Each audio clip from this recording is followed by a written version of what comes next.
Good evening. Welcome to the PEG TV and Rutland Herald Aldermanic Forum. My name is Rich Clark. I am Professor of Political Science at Vermont State University, Castleton, and I will be serving as the moderator at tonight's forum, which is sponsored again by PEG TV and Rutland Herald. As moderator, I will be asking questions of the candidates over the next 90 minutes. The question topics were generated by the Rutland Herald editors. These questions have not been shared with any of the candidates. For each question, the candidates will have 90 seconds to respond. There is a timer in front of us that will click down to 90 seconds, and I will only interrupt if a candidate has run past their time. In random order, we've seated the candidates, and those candidates here tonight are Alderman Michael Talbot, Kurt Esposito, Alderwoman Sharon Davis, John Chaffee, Alexandria Perone, Alderwoman Anna Taddeo, Mary Lou Beyer, Rick Baker, Peter Franzoni, Alderman Alex Adams, and Thomas Dupuy. The first question is going to start with Michael Talbot. And to open, please tell the voters who you are, why you're running for this position, and focus on what you can bring to the Board of Aldermen. Evening, I'm Michael Talbot. I'm running for my fourth term on the Board of Aldermen. I'm a public college teacher and a proud union worker. I live in downtown Rutland. I walk the sidewalks of our city. I fixed up an old property, and I know what it costs to keep a property and a household afloat in Rutland. I'm running for re-election because I want to continue on some of the things that we've started on. I think I have a track record of delivering results when I talk about issues in the city. When I first ran, I pointed out that the city's website was outdated and difficult to navigate, and I really pushed for an overhaul and an update. And now we have a website that is much easier to navigate, easier to pull permits, easier to renew your dog license, and a lot more transparent about the activities of the city's different boards. I pointed out that there's a lot of old housing stock in our community that needs to be renovated and updated, and that it's difficult for property owners to do that. So we created a rental rehab revolving loan fund that gives out low interest loans to fix up rental units and bring them to market rate or above. And I consider that a big success for the city. And then finally, the project I've been pushing hardest on for years is creating a TIF district in Rutland so that we can fix up our aging infrastructure and get folks to invest in Rutland. And we've seen big success with that so far, but you know, we're in year one. It's a 10-year project, and I want to see that project through. Thank you. Excellent, thank you. Mr. Esposito. Hi, I'm Kurt Esposito. I'm running for a seat on the Board of Aldermen. I'm a Rutland native, grew up, I was born and raised here in Rutland, lived away for about 25 years and came back recently. When I did come back to town, I realized that I wanted to get off the sidelines and jump into the mix and start helping instead of just standing by and watching. I bring 25 years of experience in the commercial banking industry. So my finance knowledge is solid. I bring 3 generations of family in the city, so I know the town very well, and I'm really just looking to give back as best I can. Wonderful, thank you. And Alderwoman Davis. Thank you. I'm Sharon Davis. I'm running for re-election to the Rutland City Board of Aldermen. I have served as your alderman for the past 36 years. I have served as board president, and I am currently the chair of public safety. I bring leadership, experience, a common sense approach, fiscal responsibility. I will focus on public safety, housing, economic development, infrastructure. I will look to increase the tax revenues to help decrease a tax burden. I believe that it has been my privilege to serve as a member of the Rutland City Board of Aldermen, and I look forward to continuing that service. Thank you. Thank you. Mr. Chaffee. My name is John Chaffee. I am a lifelong city resident. I've lived here all my life, 40 years. My family is very entrenched in the Rutland community. I have several family members that have served the public in the different departments and City Hall. And I love my city, and I think that I bring a lot of knowledge about the city to the board. And I also own 3 separate businesses here in Rutland, and I know what financial responsibility is, and I think I can help bring us more in line with what's going on and bring a younger vision to the board and change some of the stuff that's been going on for several years, and I think we need a change. Thank you. Good. Ms. Barone? Hi, my name is Alexandria Perone. I am running for alderman. I am a parent of 3 children here in Rutland City, and I am raising them on a single income, so I understand how to make hard financial choices. The reason that I'm running is because I am excited about the direction that Rutland is headed in. I think that the TIF district has been an amazing thing, and I am excited for that to keep moving forward with new businesses and new residents here in the town. And I want to bring more transparency and accountability to our board. I think that it is lacking sometimes, and I would like to hold some people accountable. Thank you. Very good. Alderwoman Taddeo. Hi, my name is Anna Taddeo. I'm born and raised in Rutland City and currently practicing as a strategic litigation attorney.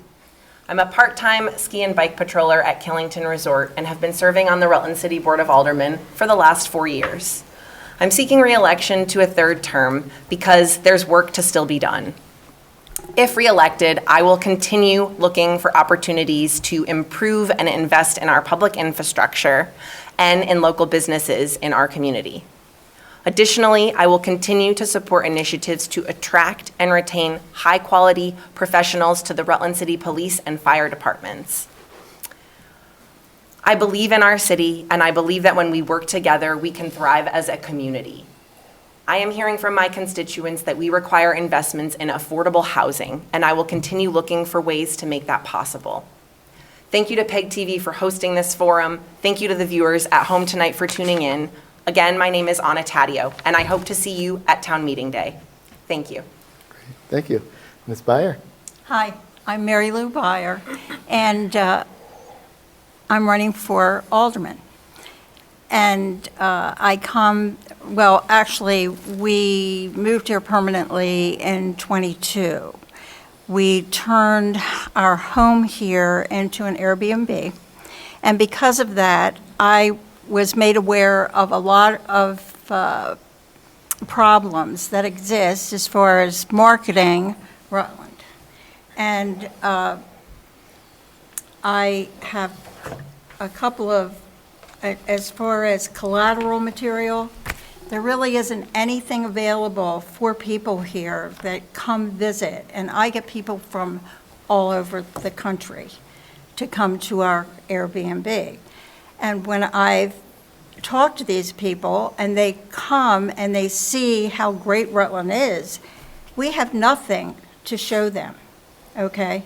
And I thought that was one thing that I'd like to really work on, some sort of collateral material to give these people and anybody that comes, because their comments about the city and Rutland have been fabulous. So anyhow, especially, I thought, what about the restaurants here? How come they haven't approached these people instead of eating and spending their money in Killington?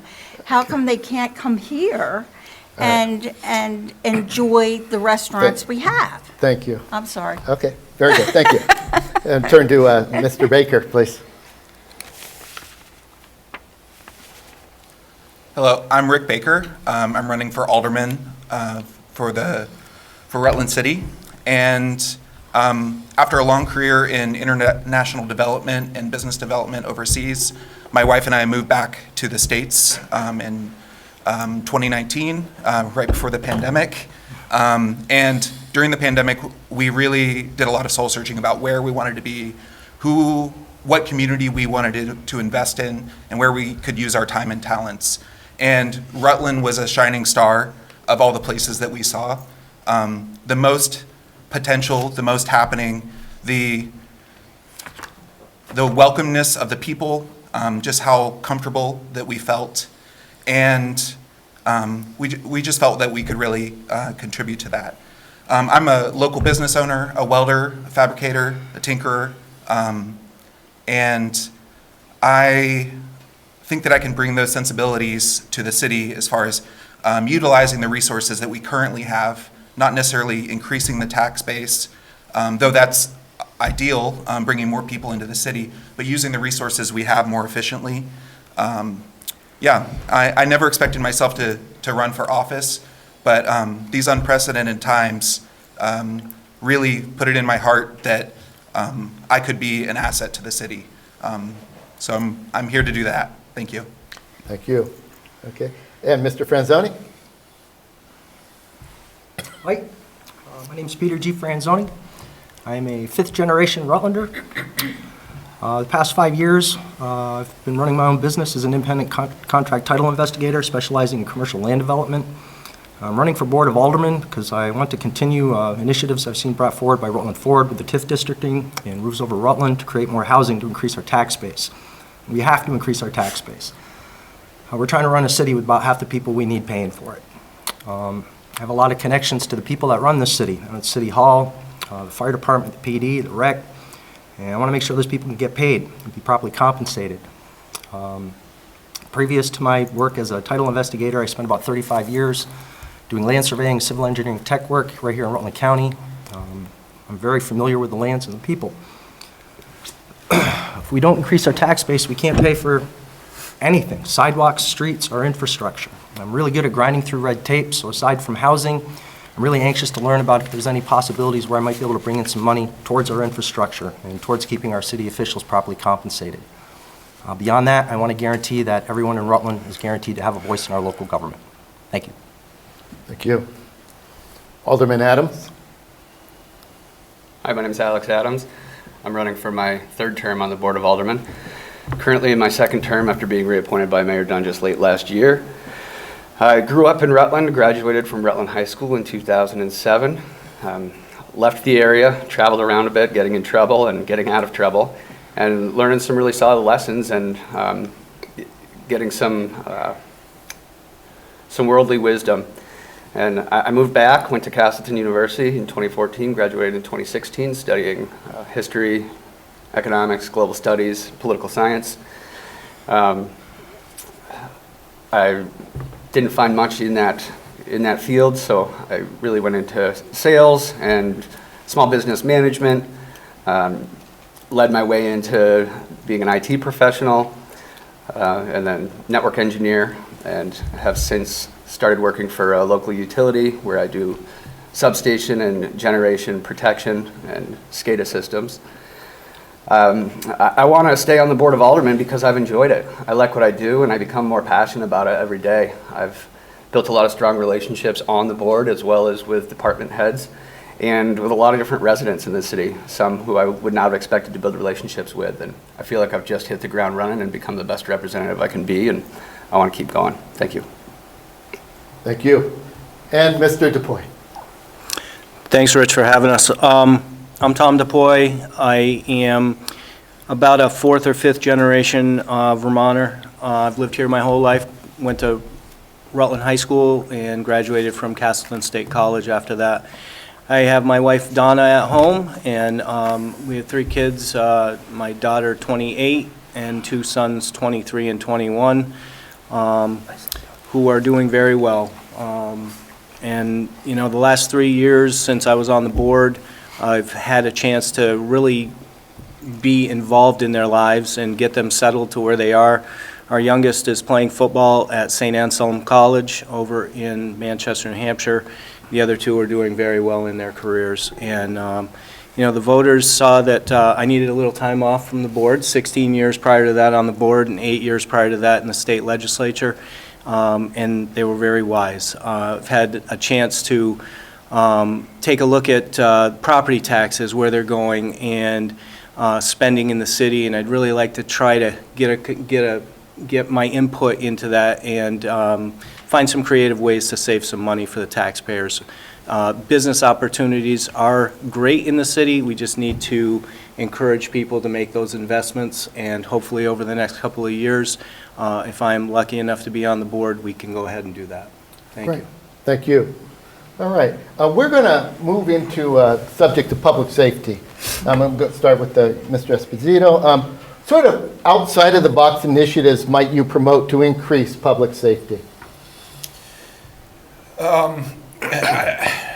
Outside the box, I'd say public safety lies with us, with Rutland citizens. It's got to be a community effort. The neighborhood that I grew up in the city, we couldn't move around for very long without somebody noticing what we were doing and calling home and telling our mothers we were misbehaving. But it's that community feeling of knowing that your neighbor, or just knowing your neighbors, spending time communicating with them and making sure that everyone's okay. That, I think, will go a long way in terms of giving people at least a better sense of community, and that sense of community, I think, can then turn into a better sense of public safety. Thank you. Great. Thank you. Alderwoman Green? So I brought this up before. I think the Board of Aldermen needs to work closer with the Police Commission. The Police Commission is charged with the day-to-day operations of the police department, and we are charged with the financial piece of it.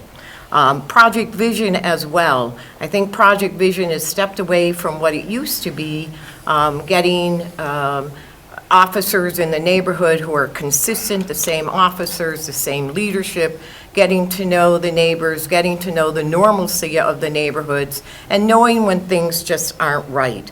We have a great police and fire department. We have great leadership at the police and fire department. They are well invested in our community, and I think we just continue to support them and increase the lines of communication. We have a great community that we live in. People help each other, and we need to just continue to do that. Very good. Thank you. Mr. Shafi, same question?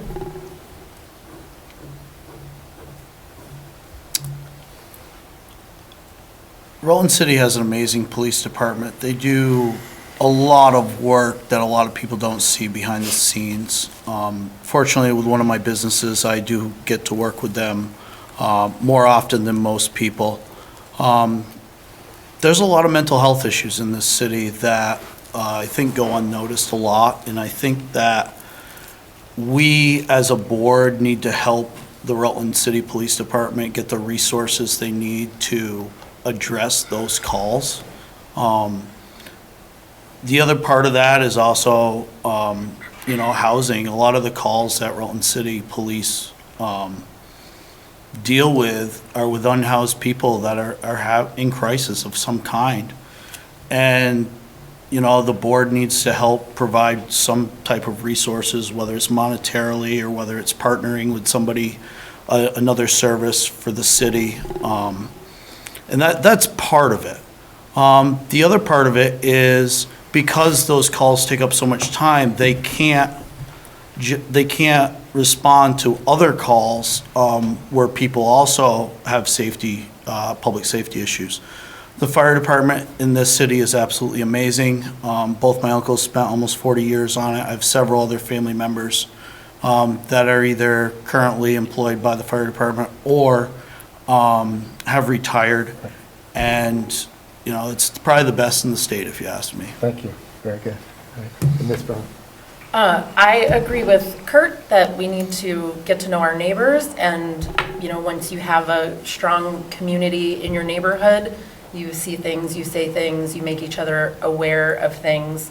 I also think that when people's needs are met, crime goes down. So whatever we can do to help people have their needs met would be a great way in reducing crime.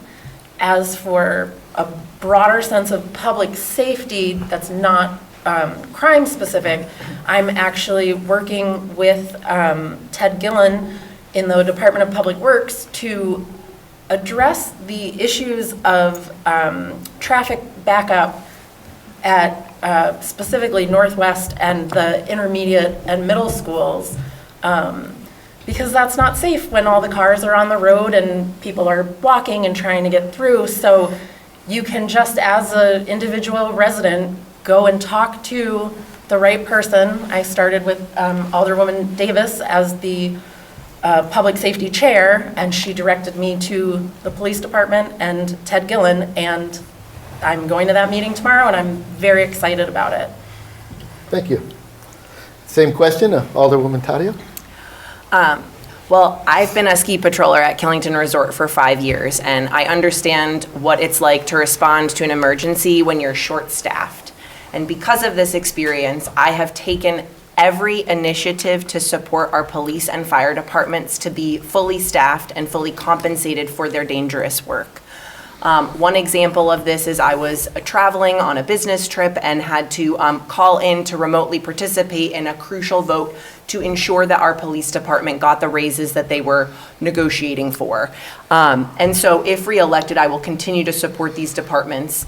One of the initiatives that I was very supportive of to attract and retain high-quality police officers was the local ski pass to Killington Mountain and gym membership.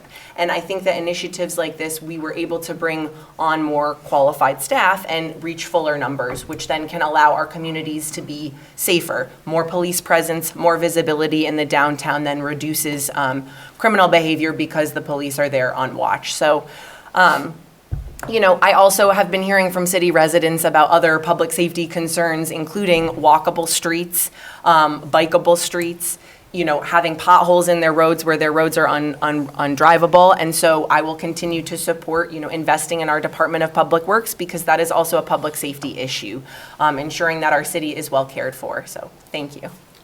Excellent, thank you. Ms. Byer? Well, when I was on city council in Pennsylvania, we did work on revamping the police department in the city, because then this way they became more, in other words, they went from their cars to foot traffic and bikes in the city, and they built up relationships with the merchants and the people that resided in the city. So there was more visibility. And I know when we actually purchased our home here, which was in 2010, we became absentee landlords. It also became a drug house. And we have a wonderful relationship with the police department here, because they helped us, you know, maintain our property and keep it relatively simple. Anyhow, through that experience in Pennsylvania, I do believe that we should have more foot traffic with our police. Less in the, I forget what those cars are called. Squad cars. Yes, the squad cars, and more in the, you know, on the street. Well, thank you. And for the assist, and now the question, Mr. Baker. Thank you for the question. There's a few issues with the crime rate in Rutland. One is, I think that we need to frame the problem in a context of the United States. We actually have relatively low crime in Rutland, though it doesn't feel like that sometimes. And part of that is that we have a growing rate of larceny, so petty theft. And I want to echo Alexandria that by knowing your neighbors, by knowing what's going on in your community, by being in relationship with people, you protect yourself from some of that petty theft. You have people watching out for your things when you're away or not at home. By building relationship, a lot of those issues can be solved on your own side. Not that there isn't some community aspect. I'd like to also see us invest in social workers for the city so that we can respond to mental health crisis. So often a police response is the wrong response to mental health issues. I know this personally. My brother suffers with bipolar and has had many traumatic interactions with police. And I know that that's been helpful for him when he's been able to interact with a social worker instead. And the last point is recidivism. 31% of the crime in the city is committed by the same people over and over again. So targeting those people with social care and social services and job placement and job support, I think will go a long way. Thank you, very good. Mr. Franzoni, same question. Coming off of Sharon Davis's point about Project Vision and how it's kind of left the original purpose, I think a lot of that has to do with our ability to retain the officers. I think Project Vision has come under stress because it's my understanding the bulk of the calls that the police have had to deal with these past few years relate directly to the unhoused and to people suffering from mental health issues. So I support Candidate Baker's point about providing social services, especially to those repeat offenders, to get them to stop committing those crimes. But I think retention is a really big point to make here.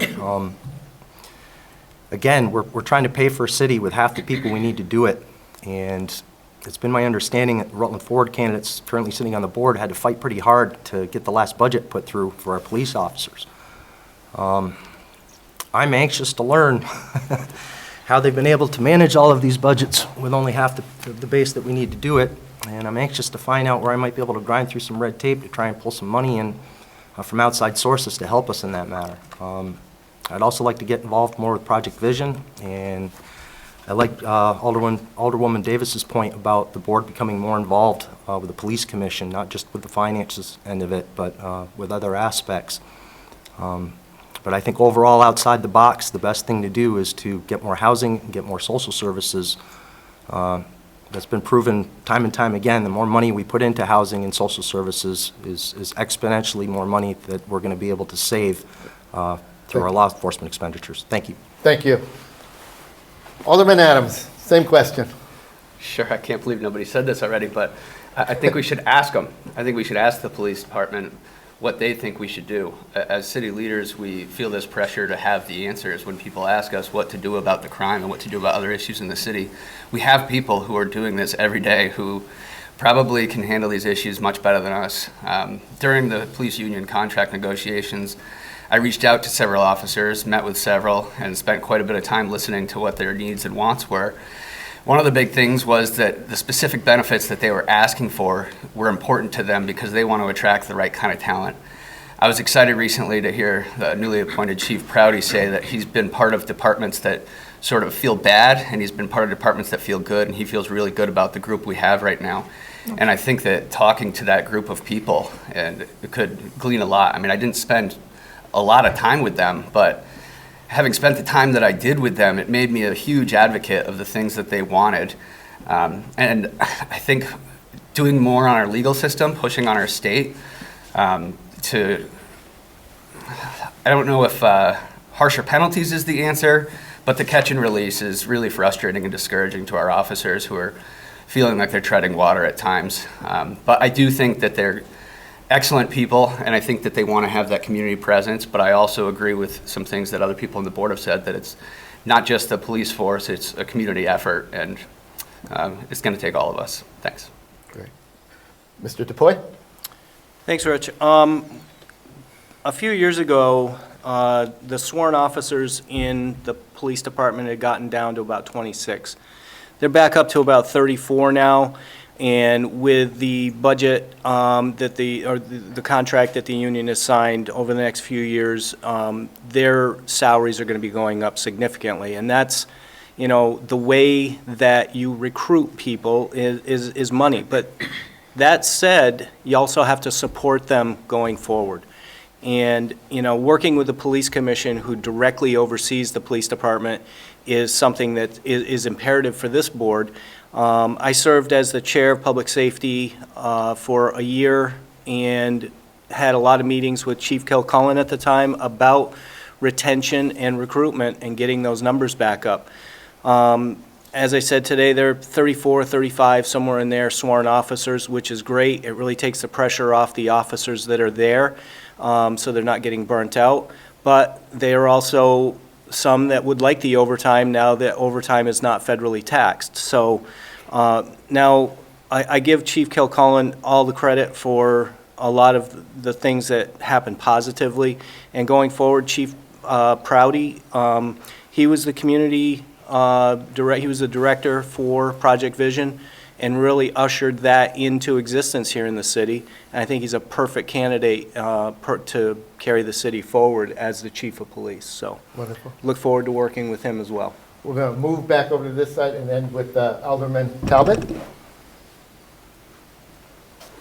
Yeah, so it shouldn't be an out-of-the-box idea, but it has been for most of the years I've been on the board, and that is paying a fair, competitive wage to our officers so that they are not leaving Rutland City for other departments in the region where they can receive better pay and benefits. And that's what we saw for years and years, and that's why our numbers of sworn officers dwindled.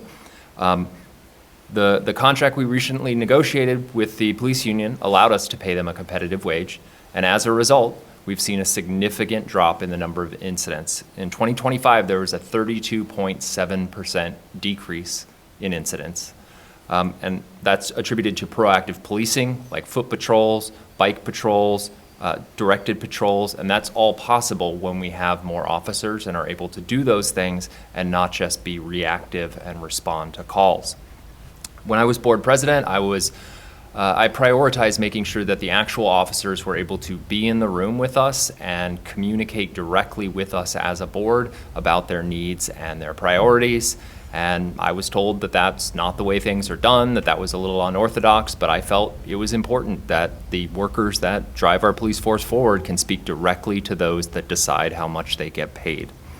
We shouldn't be taking away their recruiting tools. We should be investing in the officers. We can say we support the police, but there can't be a but after it. We support the police by paying them a fair, competitive wage and giving them the recruiting tools they need. Great, thank you.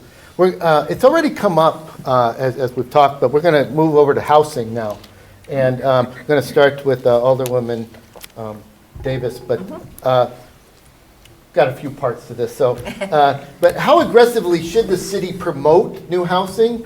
And what additional steps can the city take to encourage development of housing?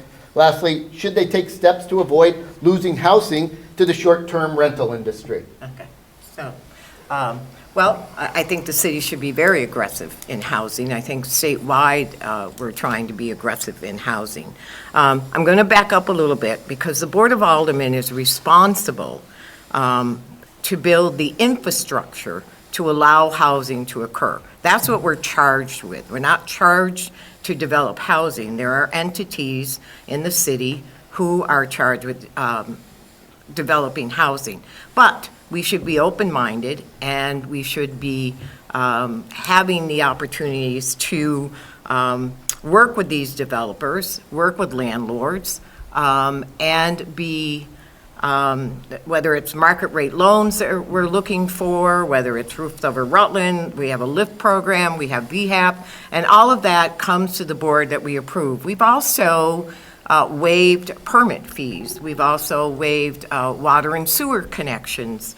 And we keep that open dialogue, whether it's coming from the Rutland Redevelopment Authority or whether it's coming from a housing initiative itself. So I think we should be very aggressive.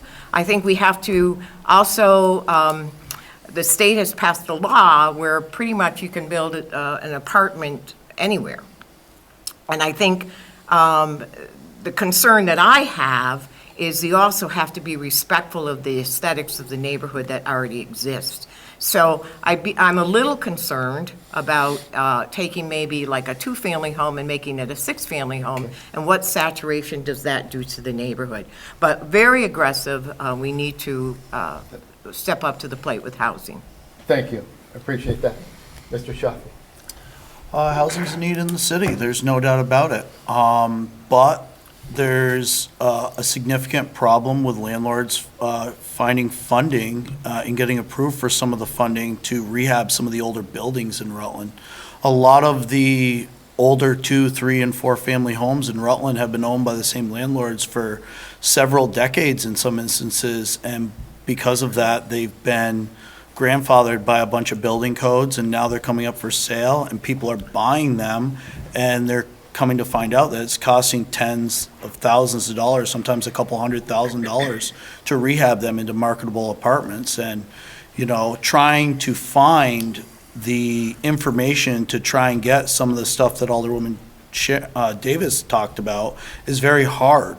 I myself tried to navigate a website trying to find all of that stuff, and it was very difficult. I had to call 5 and 6 people to find out. The short-term rental in Rutland, it's hard to say because of Killington, because of the other ski mountains around us. Having the short-term rental stuff in Rutland brings people to Rutland. Those people spend money in our restaurants, in our stores. They add to the tax base because they are paying sales taxes, they are paying rooms and meals taxes by renting in Rutland City. And that's what we want. We want more people to come here. We want more people to spend money here in Rutland. Good, thank you. Ms. Rowan? Can you repeat the I would second love part to, of the question? yes. So I want to know how aggressively the city should promote new housing, what additional steps the city can take to encourage the development of housing, and should the city take steps to avoid losing housing to the short-term rental industry? So I think that the city should be aggressive on getting new housing, and I think that we have been. I think that we have great programs in place with, like Alderwoman Davis mentioned, the LIFT program, forgivable loans and whatnot to encourage developers to come in and build new housing. As far as the short-term rentals go, I think that it will kind of become a moot point once the hotel gets built. I don't think that it is the best use of our properties while we are in such a housing pinch. Very good, thank you. Alderwoman Tati, same question? Yes, I constantly am hearing from both local residents and other people living outside the state that would consider moving here, that reasons they can't is access to housing. And so I think that the city should be doing everything that we can to support bringing more housing online for both renters and homeowners, and for market rate housing, and also for low income housing. Steps that the city can specifically take are continuing to support tax stabilization initiatives when developers come to the city. The most important thing that we can do is not get in the way of developers wanting to invest money. So we need to be breaking barriers down and working with people who want to invest in our community to bring more housing online. In order to meet the needs of the population of Vermont, we need to bring 30,000 houses online by 2030. And I would like to see a lot of those built in Rutland, because the more people that we have living here, the lower our individual tax rates will be. More people means a lower tax rate for you and me. And so I think that it's important for the city to continue to support Roofs Over Rutland, continue to support the TIF district, and continue looking for ways to make market stabilization an easier process for people that are interested in investing money in housing locally. Thank you. Thank you. Ms. Byer, same question? Yeah. Since I decided to run for alderman, I did a little research as far as this housing situation is concerned, because I'm not familiar with what's going on here. But I did find out that with the Vermont Housing and Conservation Board, that they have legislative reports on how they did get money for low-income housing. And I know that if I do become an alderman, I would research whatever I could to increase the development of housing in Rutland. We definitely need it. And as far as the all right. The Gotta short-term pull it rental? together. The short-term rental is concerned, I definitely believe that it has helped the community here. And with extra tax and with the exposure of this city to the outside world. Thank you, very good. Mr. Baker? Yeah, I'm very passionate about housing. I think we need to be very proactive about housing. We can look to some larger cities than us, some mid-sized cities, and what they've done, especially when they're space constrained. Rutland has a unique geography that prohibits sprawl, and sprawl is not great anyway.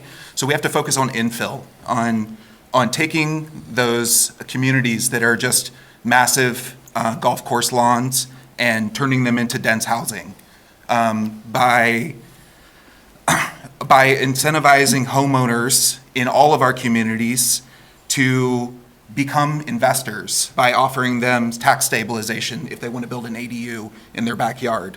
And we just can't, the age or the time of NIMBYism, not in my backyard, has to be over. We need more residents, and that need for tax base is greater than our need for front yards. As far as short-term rentals go, I believe that there's a lot of very effective strategies we could pursue. We could pursue a 30-day limit or a 90-day limit to the number of days that you could rent your home on Airbnb or Vrbo. And also we could implement a primary residence mandate so that you have to actually live in your home in order to rent it out, which would keep all of the money inside of the city instead of letting it go out to external investors. Very good. Thank you. Mr. Franzoni. Thank you. I'm also very passionate about housing. As far as how aggressive we've been, I think we've been very aggressive already. As I said in my work, I spent a lot of time in the land records, and brought this up at the housing panel we had with the Rutland Redevelopment Authority last evening. There's been more permits put through our city in the last 5 years and likely the last 25 years before that combined. The initiative started by Alderman Talbot to get the TIF district going. Mayor Mike came on behind and really wrestled that into place. Roofs Over Rutland and the LIFT program. I think we've been very aggressive in these last 5 years, and I really want to be part of that initiative. To Alderwoman Davis's point about changing the characterization of a neighborhood, turning, say, a 2-family home into a 4 or 6-family home. I've been involved with Strong Towns, RA, and some other organizations. I shouldn't say involved. I've been sitting in and listening and learning quite a bit these last couple of years. There's smart ways to do planning, and we should develop these 2-family homes into larger units because it increases our tax base. If we have a half-acre lot with 2 units on it that we're taxing for, say, $4,000 now, and we're able to put 4 or 6 units on, well, we're going to be able to tax at $6,000 to $8,000 to $10,000. So if we can increase the amount of people we have on a piece of property, we're getting more money with less space, and that also works against sprawl. And it can be done smartly. It can be done right, and if it's planned right, it can do it by improving the characterization of a neighborhood. And I think Rutland is... Thank you. Whoa. Okay, thank you. Alderman Adams? I'll start at the last question and work my way back. The short-term Sure. rentals, I think trying to tell anybody what to do with their property is a slippery slope. We also have traveling nurses that are dependent on sort of more long-term, short-term rentals. So I don't think that cutting out the legs of the hospital and the resources that they need is going to be beneficial. And I also completely agree with Alderwoman Davis. It's our job is, we're tasked with managing a $27.5 million budget to establish the infrastructure and the policies that enable things that enable an economy to thrive and invite developers to the area. So I think getting out of the way, making permitting easy, we can offer some tax stabilization on a case-by-case basis, but at the same time, we can't get so eager to bring new developments in that we remove all of the benefit from getting that development by giving away the farm to get them here. I absolutely want to focus on getting more housing, and there's ways to do that by inviting developers and by demonstrating that it's an easy town to build in and that the permitting process will be easy. But again, I just think we need to be very careful on what we try to involve ourselves with as a local municipality. We don't have the tools or the authority to be telling people what to do with their private property. Thank you. Mr. DuPois? Thanks, Rich. I have to agree that I would not be in favor of any kind of penalizing of property owners if they decided to put their property on the markets for short-term rentals. That said, we do need to look at zoning, possibly opening up some other areas of the city in the zoning to allow for multi-family units to be either built or developed in different areas of the city. I live in the southeast section near the hospital. And, you know, there are some traveling nurses that occupy some places around there, and it's very convenient for them because they can walk to work, and they provide a very necessary service to our community. You know, and as we go down the path of trying to recruit businesses here, we're going to need more housing, especially if the businesses start to thrive in this community, which we all hope that occurs. You know, the state already has on that a 3% tax on the short-term rentals. I wouldn't look to try to piggyback on that or anything with the city. And, you know, I think that current homeowners, they really have some choices going into the future as to how to treat their properties and whether they're going to partition stuff off and make more apartments available. Thank you. Alderman Talbot. Yeah, I'm of the opinion that housing should be the #1 priority for anybody who serves on the Board of Aldermen or who wants to serve on the Board of Aldermen. We don't have a housing crisis in Rutland. We have a housing emergency, and housing is the key to everything. It's the key to filling the vacant jobs we have, creating new job opportunities. It's the key to making sure that our schools are operating at capacity so that they're financially efficient. It's the key to economic development for the long-term viability of this city. And it's the key to lowering property taxes for people who already own things here. I think we need to take a carrot and a stick approach. We have a lot of carrots that the board has created in recent years. The water sewer connection fees, reductions and waivers, tax stabilization, which we've started to use for the first time very recently. I think we need to market those things better, and we need to be using tax stabilization as much as we can because it's failing to capture future revenue, right? We wouldn't be bringing in those greater tax dollars if we didn't incentivize developers to build.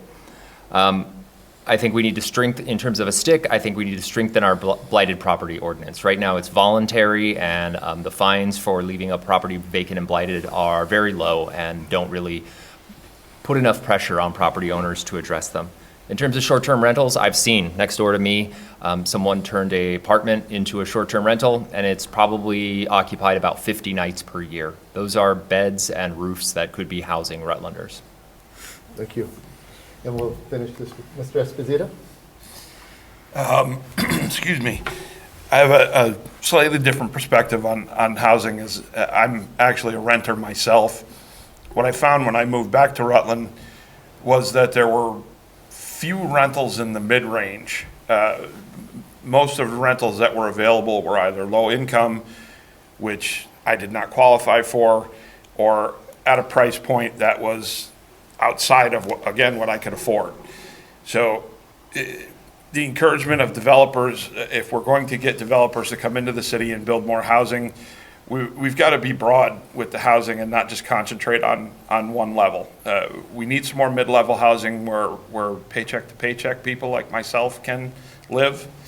You know, once we make things better in that respect, the housing will, excuse me, we'll be able to encourage more developers to come into town and start creating the housing that we need. Okay. Thank you. I'm going to shift here a moment and to talk about budget. Considering operational expenses, capital investments, can you name anything you would either add or cut from the budget? We'll start with Mr. Shafi. Well, I think, and I've been talking about this to some of the people I've been talking to, is the city, I think, needs to look at their purchasing department. And we have a large city with a lot of departments that use a lot of the same supplies. And I don't feel we're getting the best price for what we buy. I think that's another thing that really needs to be looked at, is if we're buying X amount of stuff for all the departments, we should get the best price. You know, as far as adding stuff to the budget, I mean, obviously people need a proper wage for the jobs they do. I mean, we can always talk about that. You know, infrastructure is a huge problem. At the Alderman board the other night, this lady was talking about Morris Place and how she been begging for a road to be paved for 20 years. Fortunately, the DPW commissioner said it's definitely getting done this year, but for 20 years, that road didn't get paved. I mean, it's collapsing. I've driven on it. I mean, there's no reason for it, because they can't get kicks down the road because something bigger happened. Because we need a real investment in infrastructure in this city. Yeah, I mean, that's really what it boils down to. Thank you. Same question, Ms. Brown? So, not having served in public office at all, I'm not super familiar with the intricacies of the budget. I do agree with John that we for sure need to invest in our infrastructure. I think we have started to do that. I have noticed the city looks prettier, if you will. The sidewalk in my neighborhood got done this past September. And those are all necessary things. As far as what to cut, I would have to ask more questions before I could answer that. Very good. Thank you.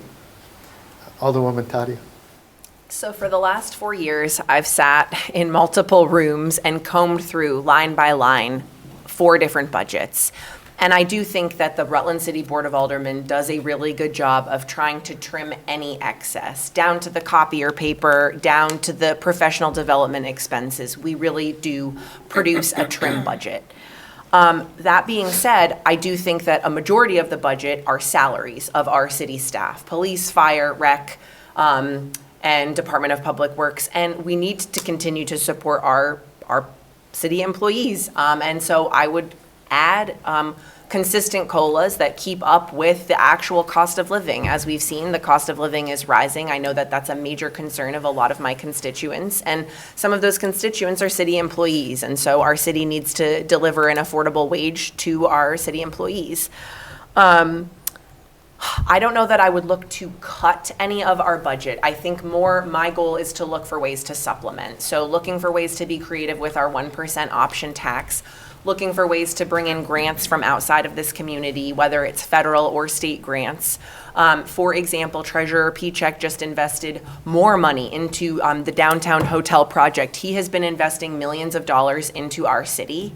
And so I think the more we can leverage our relationships to bring money into the city so we don't have to trim our budget, I would be in support of, again, supplementing our budget from outside sources as opposed to trimming it. Thank you. Thank you. Ms. Byer. I would definitely want to review tax exempt properties in the city, because at this point, I don't believe we should support any more tax exempt properties. We should actually be encouraging people to move into the city to pay taxes.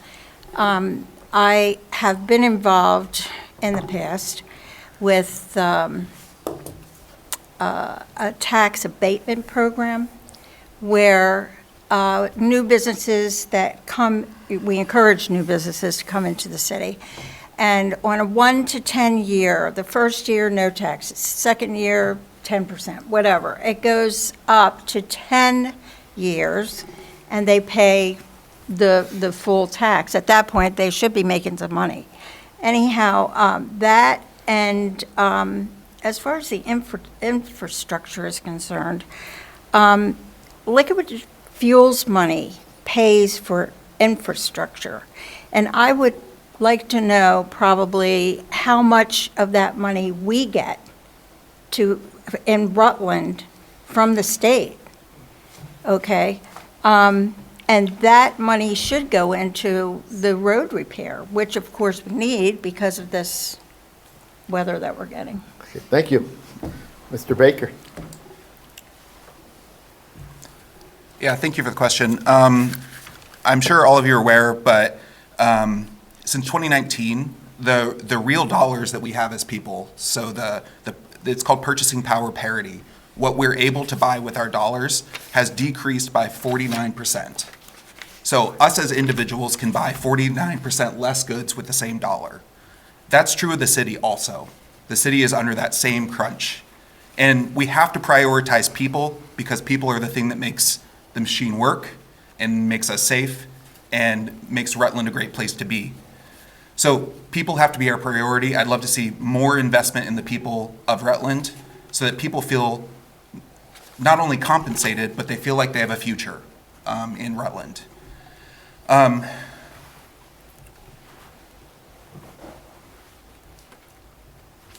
As far as taking away from the budget, I don't feel like I have a strong enough grasp of what the whole budget looks like that I'm really willing to say that we shouldn't be doing this. But I love the opportunity and relish the opportunity to dig into the budget and really look at the numbers because I have a passion for that even in my own business. Thank you. Mr. Franzoni? Thank you. Again, piggybacking off Alexandria's comment, I haven't served yet, so there's a lot about the budget I don't understand. From what I've been watching the various boards over the years, whatever my other political alliances and differences might be with them, our boards have been pretty consistent about being able to find fraud and waste for 25 years now, and I'm of the opinion, as limited as it might be from my side of the rail presently, that most of the fraud and waste has probably likely been found. And the reason we have problems paying for things is because we don't have enough people living in the city to do so. I don't think there's any room for cutting anything in our budget. And I would piggyback again off of Candidate Baker's comment that we need to take care of the people that are running this city. That being said, I think the only choices are to do what Alderwoman Taddeo said was about trying to find outside sources to supplement our incomes. I'm anxious to get involved with that. I'd like to find out what possibilities I may be able to find through state, federal, even private developments to pull money in for our infrastructure and to keep our city running. So I don't think anything should be cut. I'm not sure what could be added without trying to find outside in sources. We just simply don't have the buying power that we used to have, and we don't have enough people in the city yet to pay for everything. Thank you. Thank you. Alderman Adams, same question, the budget. I think I should probably take the easy route and say we should bring in more money from outside and we should pay our employees fair and we should hire more people and we should spend more money. But the reality is we can't. We've been at this for years and taxpayers are constantly calling saying we're being taxed out of our homes. So if we can do these things, I think we would have already done them. I think the hard thing to do is look at our staffing, maybe not replace positions when people leave. I think we need to start looking at the budget a little bit differently. Right now, we look at what we need, and then we say, okay, here's what it costs, let's charge the taxpayer. I think we need to look at what the taxpayer can afford and build a budget around that. I also think that we need to work closer with the schools. The school has a $65 million budget. They have electricians and plumbers and 5 full-time IT professionals while the city scrounges for these services. And people say, Alex, that's not how it works. I understand that's not how it works. But the way it works isn't working for people. So I think we need to look at all opportunities. And if cutting down some of these silos and working with the school system to get some of these contractors into our city buildings to fix things up so that our taxpayers aren't paying for services twice, I think we need to look at that. Thanks. Thank you. Mr. DuPoy. Thanks, Rich. 16 years of fighting through budgets in this city, and, most of the time, you can nickel and dime it, and it doesn't amount to a heck of a lot. That said, when you have big-ticket items like dump trucks at $150,000 to $200,000, and we instituted a program a few years back in DPW that was oil undercoating the vehicles that DPW had, and it seemed to add some longevity to some of those vehicles.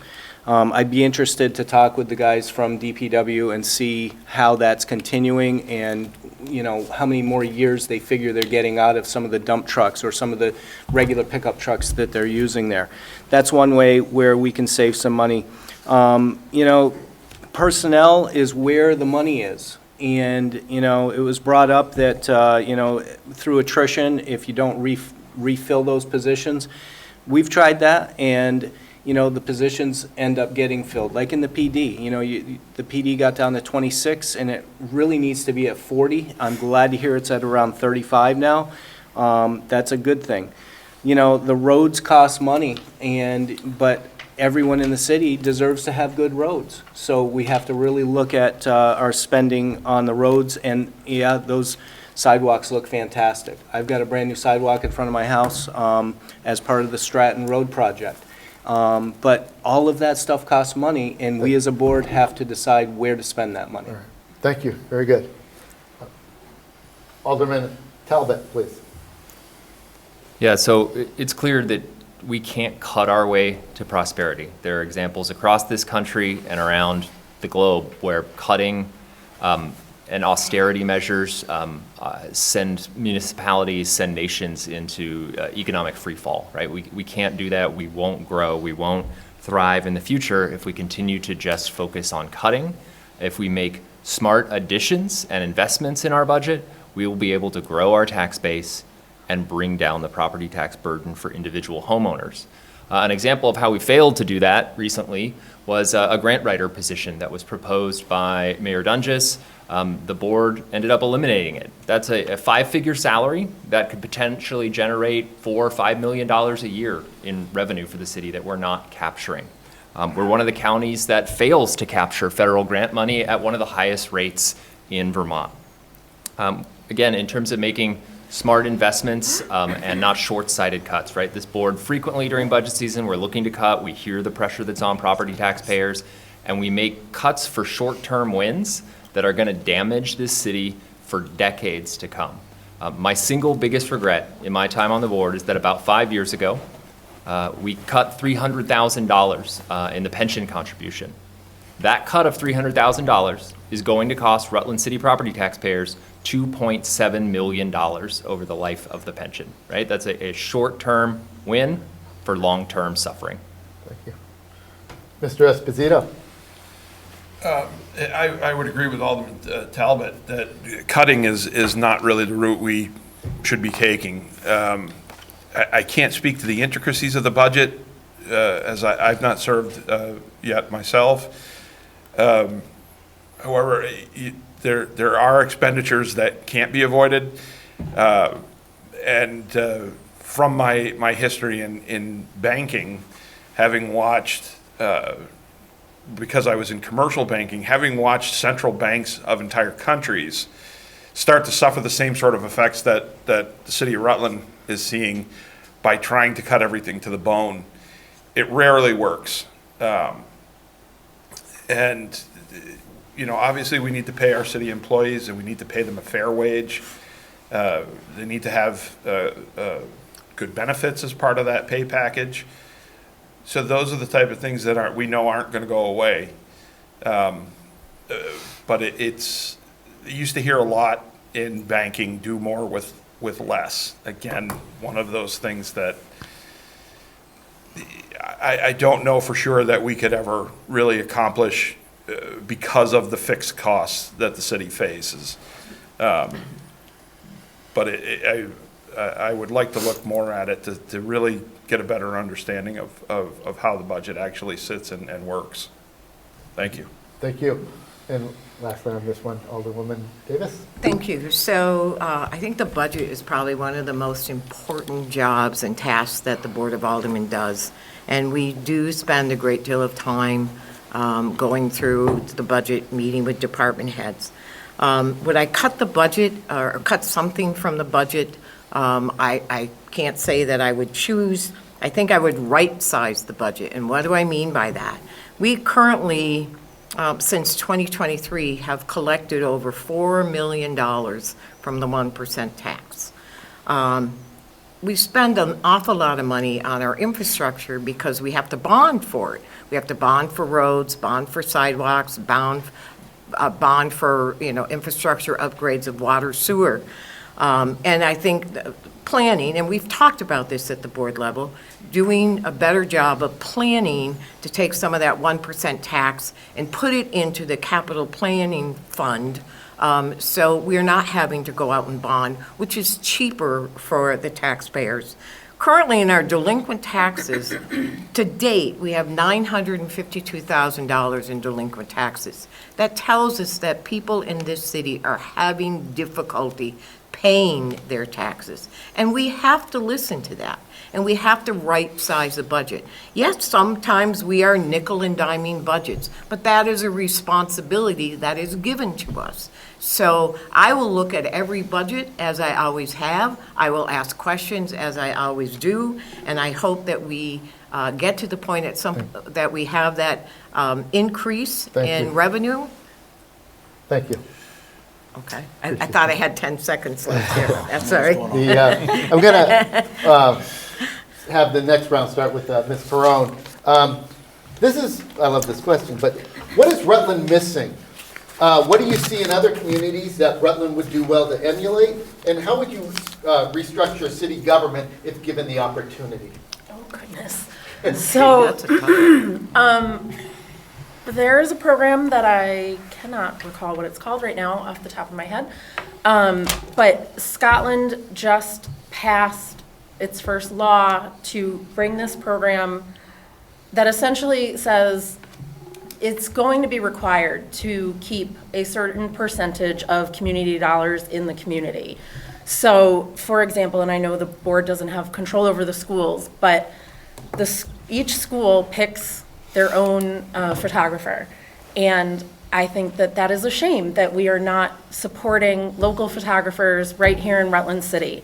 So I would love to bring in a program like that, if I could remember what it was called, that we could do something, maybe legally, to encourage all of our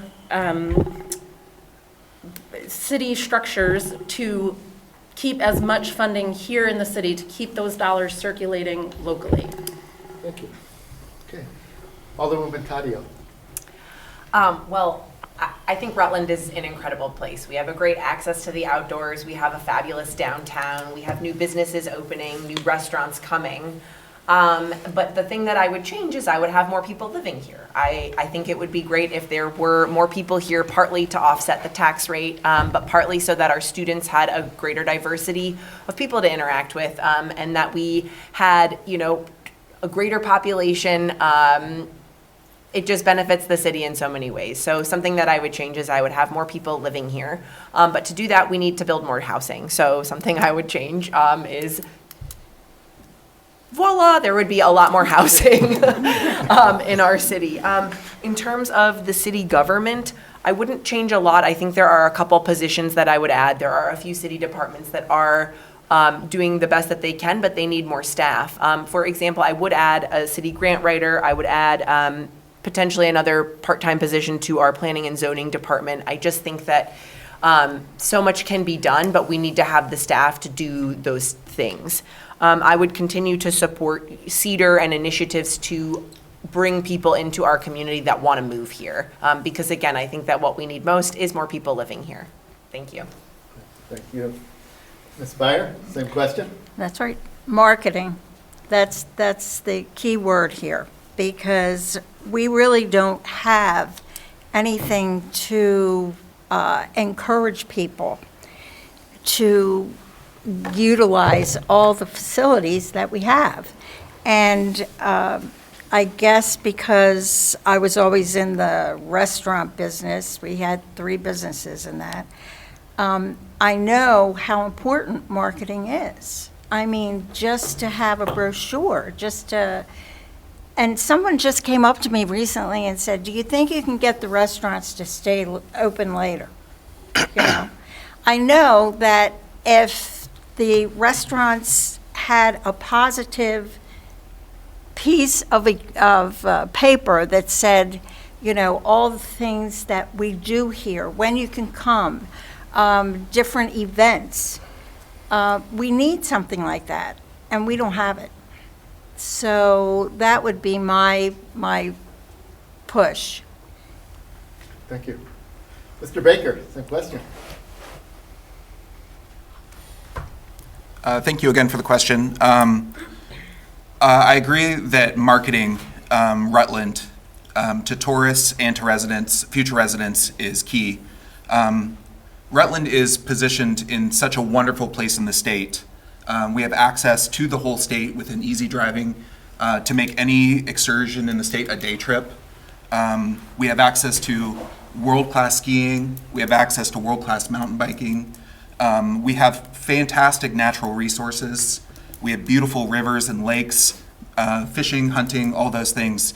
So really marketing Rutland as the gateway to the Green Mountains, the gateway to Vermont, and utilizing our resource of Amtrak. So I know many people in New York who look for places to be, and Stowe is expensive, and the Woodstocks and the Manchesters, and there's a certain clientele that those cities appeal to, but working folks who want to experience the beauty of Vermont could experience that through Rutland.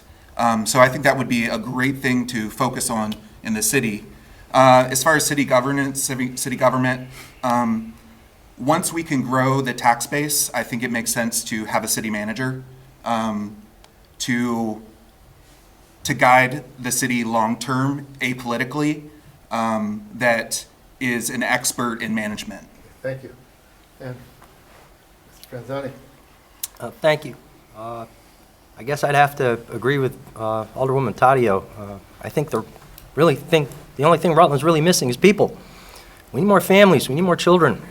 I grew up on a dead-end street on Edgerton Street, and aside from the 3 children of my own household, there were 35 kids on that one street. I miss seeing that. I miss seeing that the playground's full of kids. I miss seeing the city's full of people. And the only way we're going to do that is build more housing. Agreeing with candidate Baker, Rutland's sitting in a prime position right now. We really are sitting on a potential gold mine. My father was a big part of the boom in the 60s and 70s when Killing first expanded the first time up in Killington. And we're right on the edge of that happening again. Aspen in the East is about to get built. There's no good reason that we can't pull commerce down the hill and have Rutland expand those efforts. But we need people to do it. We need to get people to move here. So I think housing is the biggest thing. As far as what I would add to city government, I agree with Alderwoman Taddeo. I think there's some staff positions in City Hall that need to be buttressed. The listers and assessor's office and the town clerk's office could use some extra staffing. I think our grand list reappraisal probably would have come about a little bit sooner if we'd had some better staffing. And once that happens, that's going to be a big tax boom too. So that's about all I think I would add to city government right now. Thank you. Alderman Adams. Yeah, thanks.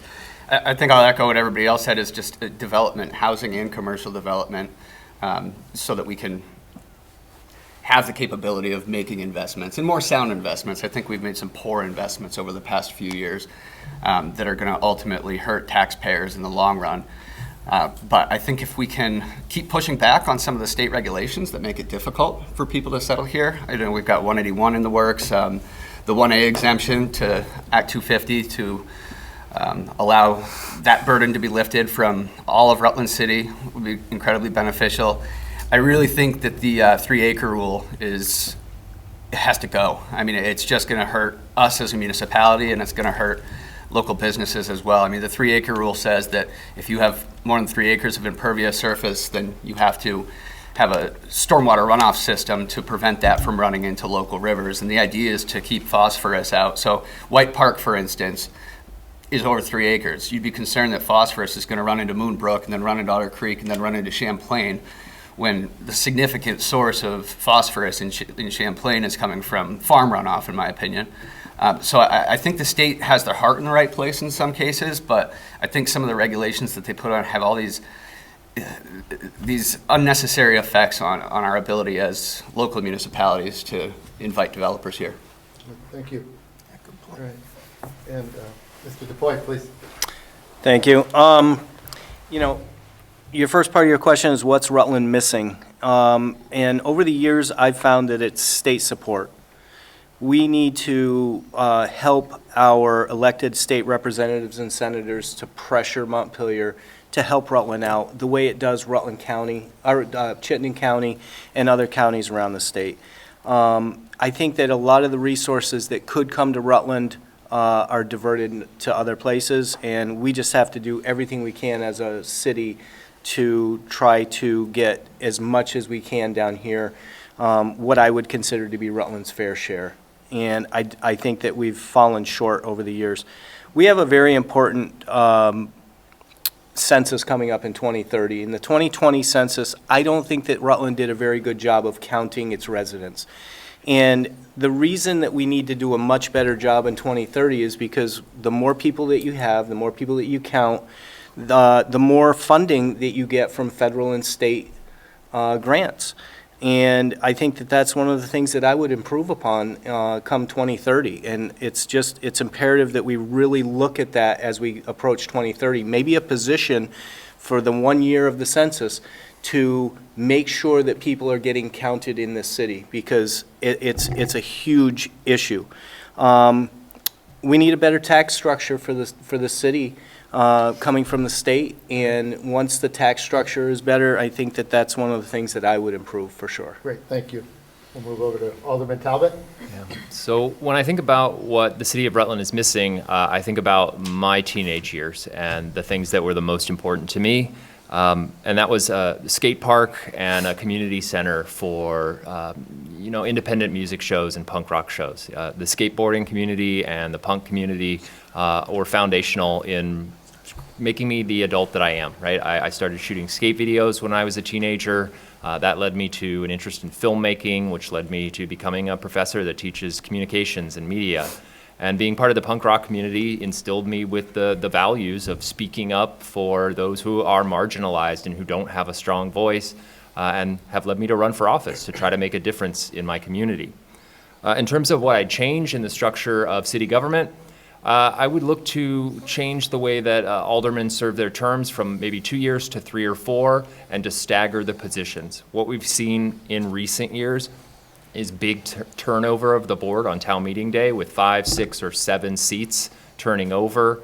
And I don't think that that's good for the stability of the city and for long-term projects that the board and City Hall are working on.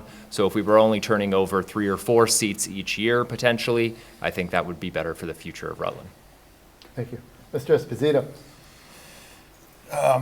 In terms of what Rutland is missing, one word in particular comes to mind, and that being pride. Thinking, and to echo Alderman Talbot's sentiment of his teenage years, when I was a teenager living in Rutland, there was a great deal of civic pride. I had noticed today a post on Facebook about the rivalry between MSJ and Rutland. That brought, I would say even on occasion, thousands of people into the city for football, basketball, hockey games, anything like that. It just doesn't seem to me that there's the same level of positivity in the city any longer. The folks that have been approaching me have been genuinely negative. We don't have this, we don't have that. And I always say, let's look at what we do have. The parks, the access to outdoor activities, the Paramount Theater, the new hotel on its way, the restaurants we have here. Rutland has a lot to offer. And I think that part of it, a promotion to really encourage people to again, take pride in our city. I mean, this is our home. We should be taking that kind of pride in it. As far as adding to the city government, I don't know that I'm really qualified to speak on that quite yet. So I think I'll leave that off at there. Thank you. Thank you. Alderwoman Davis. So again, I think Rutland is, I've lived here my whole life, and I am grateful. And we have great schools, a great city, great hospital, a safe environment, wonderful recreation. Creates a great quality of life. So I think if missing is possibly opportunities with rail. Whether it's just for travel, if we want to go to Middlebury or Burlington or South, but also goods that are coming for businesses, the need for businesses. A lot of the goods that come into the city also leave the city, simply because we don't have a major highway where a business can locate and then have those goods delivered. A change in city government, I think I would look at the attorney's office. We're having a really difficult time hiring a city attorney simply because they're an every 2-year appointment. And that inconsistency is difficult for people to take a job and then not know at the whim of a mayor or a board, if they don't like the attorney, you're gone in 2 years. So I think that I would like to look at that more of an appointed, not a less appointed position and really just as a job with a contract. Thank you. And last for this one, Mr. Shafi. I think something Rutland is missing is a real entertainment venue. I mean, we have the Rutland, Vermont State Fairgrounds, we have the Paramount, both great venues. I've seen concerts in both places and many, many other things. But during the summer, the fairground sits vacant except for the fair. I mean, we have all these great venues within 2 hours of Rutland that our citizens drive to every single weekend, all summer long, to watch concerts. Why can't we bring them to the fairgrounds? Why can't we talk to the fairgrounds about bringing them or getting sponsorships to bring them? That's a big thing. We got to keep people in Rutland, spending money in Rutland. And when you bring stuff like that to Rutland, you bring a ton of people into Rutland. It fills the restaurants. It fills the shopping malls. We don't have that anymore. The small stores, the independent stores that live based on the amount of people coming through their door. As far as the city government, I mean, yeah, there's, Anna said it, there's some positions that we need more of, maybe starting them out as part-time, to help out during certain times of the year. Other than that, I think the city government's really good. I mean, I like Mike's idea, go to 2 or 3 or 4 years with the alderman thing, for less turnover. I think that's a good idea. Okay. I'm going to catch up. I'm going to ask you to all work with me here a moment and try something, do kind of a lightning round here. We don't have time to do a full round for another question, but maybe if you can give me in one sentence a response to what could the board be doing to make the city's economy more vibrant? And if you just hit me with the one idea, and we can move through, and we'll start with Alderwoman Taddeo. Continue to support the Rutland Redevelopment Authority to deliver small grants to local businesses and restaurants so they can continue opening downtown. Great. Ms. Beyer? Create more conversation with the citizens, have more open discussions with them, and take their positions to heart. Great. Thank you. Mr. Baker? I'd like to see the Cedar and their program at the Mint re-expand to business incubation and growth and development. It really create opportunities for people to explore skilling themselves for new businesses. Wonderful. Mr. Franzoni? Just piggybacking, I think supporting the efforts of the RRA and the CEDRR especially. That's what's going to promote businesses and promote housing in the city. So that would be where I put my efforts. Great. Alderman Adams? Promote and attract more retailers. Mr. DuPoy? Keep taxes in check, streamline permitting, and promote the city at all avenues. Wonderful. Alderman Talbot? I think the board should think deeply about how the image that we project to those who invest here and who might invest here when we take votes on issues that come before us. Mr. Esposito? Continuing to encourage events like the Rutland Farmers Market and Friday Night Live. Wonderful. So I agree with Anna. The RRA, especially the BIAP loan, we've secured 37 to date at a total of $320,000. And that's a huge success for the city and for downtown Rutland. Great. Thank you. Mr. Shafi? I mean, we got to promote the city. We got to get more businesses here, maybe large warehousing, maybe manufacturing of some kind, to bring those jobs in that our people need. We need to talk to the state about if they have businesses that want to come into the state to talk to us in Rutland. We have people that are willing to work. We have people that want to work and want to make good jobs and have better lives. Thank you. And Ms. Perron? I'm with Alderwoman Davis and Taddeo. I think we got to keep pushing development, and I think we have to make really smart choices with our TIF district. Wonderful. I appreciate that. And thank you for humoring me with that. So that's really all the time we have tonight.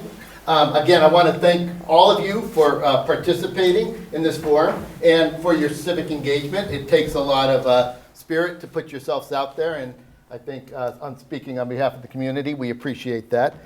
Local government only works when neighbors are willing to give their time and energy in service of their community. So thank you. I also want to recognize and again thank those who made this forum possible, the Rutland Herald and PEG TV. And these two organizations serve our community every day, and I think we need to recognize that. Lastly, remember, town meeting day is March 3rd. Please vote. Encourage your friends and neighbors to do the same. Thank you. Good night and be well.